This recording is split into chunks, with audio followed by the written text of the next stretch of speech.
হঠাৎ কেন পুরো মধ্যপ্রাচ্যে ছড়িয়ে পড়ল চরম আতঙ্ক?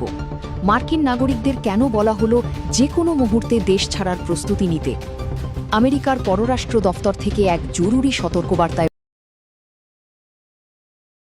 বলা হয়েছে যে কোনো সময় পরিস্থিতি ভয়াবহ রূপ নিতে পারে।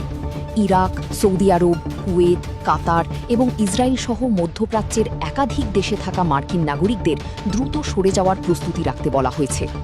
এর নেপথ্যে রয়েছে ইরান ও আমেরিকার সরাসরি যুদ্ধ ছড়িয়ে পড়ার আশঙ্কা।